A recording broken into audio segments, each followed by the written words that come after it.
Hello, everyone, and welcome to Alex's English Podcast. I'm your host, Alex. And I'm Sophia. So happy to be here with all of you today. Cheerful tone. Today we're talking about something we all struggle with, comparing ourselves to others, and how to focus on our own journey instead. Oh, yes. This is such an important topic. I know I compare myself to others all the time. Just yesterday, I saw my friend's new job announcement on LinkedIn and immediately felt behind in my career. That happens to me too, Sophia. It's totally normal. Our brains are actually wired to compare. Scientists say it's an ancient survival mechanism. We needed to know where we stood in our tribe. That's fascinating. But in today's world, it can make us feel really bad about ourselves, can't it? Absolutely. And with social media today, it's even worse. We see everyone's highlight reels and compare them to our behind the scenes. That's a perfect way to say it. Like when I see photos of someone's perfect vacation while I'm sitting at home in my pajamas with a messy house. Exactly. Or when someone posts about their amazing promotion, but they don't show the 6 years of hard work and late nights it took to get there. So true. So today, we want to help our listeners understand why we compare ourselves to others, why it's harmful, and how to stop doing it. Yes. Let's start by talking about why we compare ourselves to others.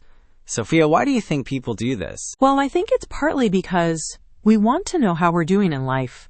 It's like we're looking for a way to measure our success or progress. When my friend learned Spanish in just 6 months, I immediately thought, why am I still struggling after a year? That makes sense. We use others as a measuring stick. And I think social media makes this so much worse. Frustrated tone? Think about it. Platforms like Instagram and Facebook are literally designed to make us compare our lives to others. Yes, and there are actually different types of comparison too. Sometimes we compare ourselves to people who seem better off. That's called upward comparison. Like when I compare my small apartment to my friend's new house. Does that sound a good feeling? And sometimes we compare ourselves to people who seem worse off to make ourselves feel better. That's downward comparison, right? Exactly! Like thinking, well, at least my cooking isn't as bad as my neighbor's. But both types can be harmful. Let's talk about why comparison is so bad for us. Well, for one thing, it really hurts our self-esteem.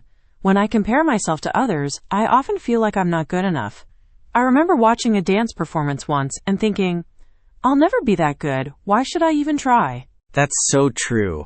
Comparison steals our joy and satisfaction with our own achievements. We forget to celebrate our own wins. Like when you got that certification last month, but instead of being proud, you just noticed someone else got 2 certifications. How did you know I did that? And the funny thing is, sometimes comparison can motivate us, but usually it just makes us feel bad. Right. Plus, when we're busy focusing on what others are doing, we waste time we could spend on our own goals. I once spent 2 hours looking at travel influencers' Instagram accounts instead of planning my own affordable weekend trip. I've definitely been there. So how can we recognize when we're falling into the comparison trap? Good question. I think we need to identify our personal comparison triggers. For many people, that's social media. Do you notice how you feel before and after scrolling through Instagram? Oh, yes. Instagram is definitely my biggest trigger. I go on feeling fine, and 20 minutes later, I'm wondering why my life isn't as perfect as everyone else's. What about you, Alex? For me, it's family gatherings. Everyone talking about their jobs and accomplishments makes me start comparing immediately. My cousin always talks about her amazing job in finance, and I start questioning my whole career path. I bet many listeners can relate to that. And I think our insecurities play a big role too. We compare ourselves more in areas where we feel unsure.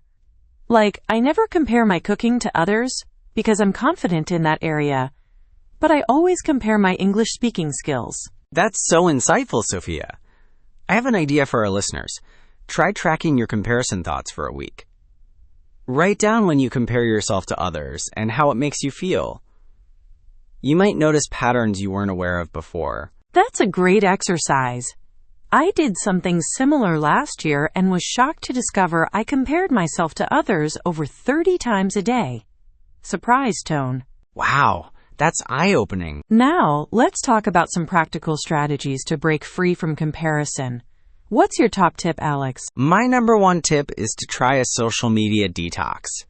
Even just one day a week without social media can make a huge difference in how you feel. I do screen-free Sundays, and it's amazing how much more content I feel. I tried that too. The first time was really hard. I kept reaching for my phone out of habit, but now I look forward to those breaks.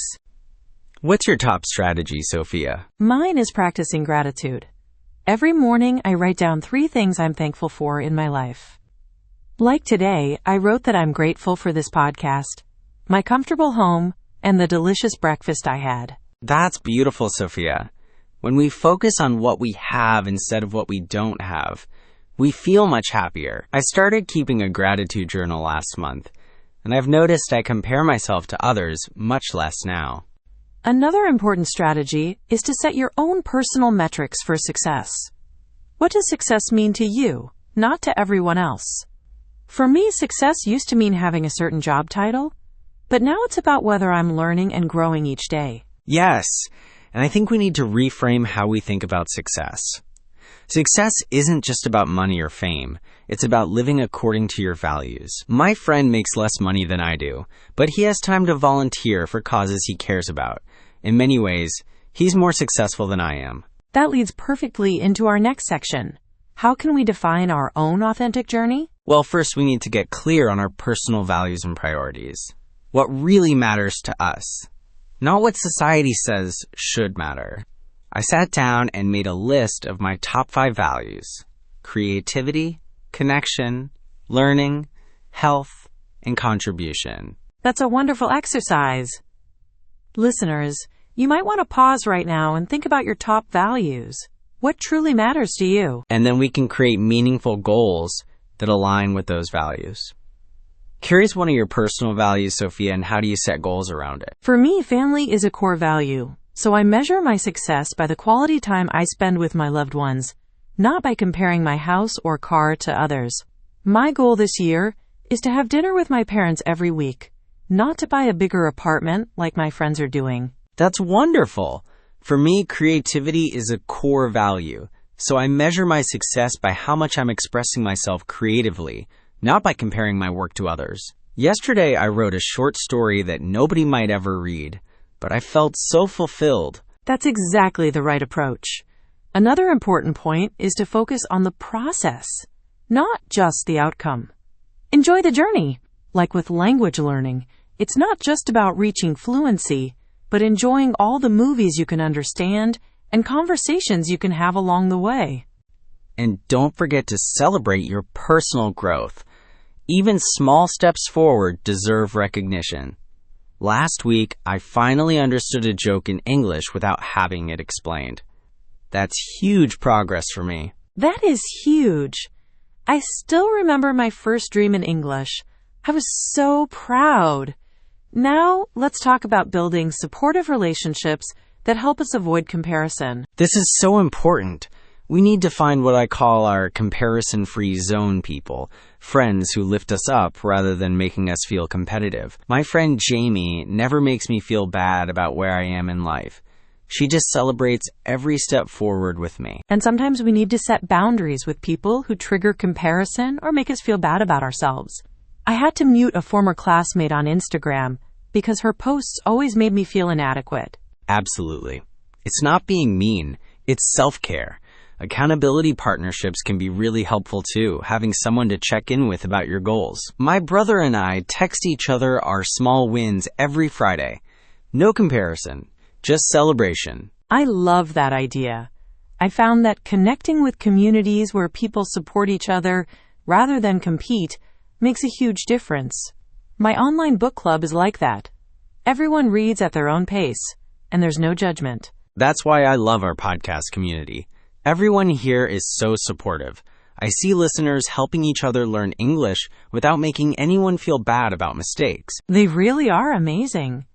So to wrap up, what are the key takeaways for our listeners? First, understand that comparison is natural but harmful. Be gentle with yourself when you notice it happening. Second, Identify your personal comparison triggers, whether that's social media, family gatherings, or work situations. Third, practice gratitude and focus on your own values. Write down what you're thankful for each day. Fourth, set personal definitions of success based on what truly matters to you, not what others think is important. And finally, surround yourself with supportive people who celebrate your unique journey. Remember, everyone has their own path. Your only competition should be with yourself. Are you better today than you were yesterday? Exactly. Small changes make a big difference. Maybe start with just one strategy we discussed today. Try a social media break this weekend and see how you feel. We'd love to hear your stories and questions about comparison. How has comparison affected you? What strategies work for you? Have you tried any of the exercises we mentioned today? Yes, please share in our community group. And join us next week when we'll be talking about building confidence in speaking English. We can't wait to continue this journey with all of you. Remember, learning English is not a race. Everyone progresses at their own pace. Thank you for listening to Alex's English podcast. Remember, focus on your journey, not anyone else's. And keep practicing your English. Every word you learn is progress. Until next time, this is Alex. And Sophia. From Alex's English podcast. Goodbye, everyone. Bye-bye. Cheerful voice.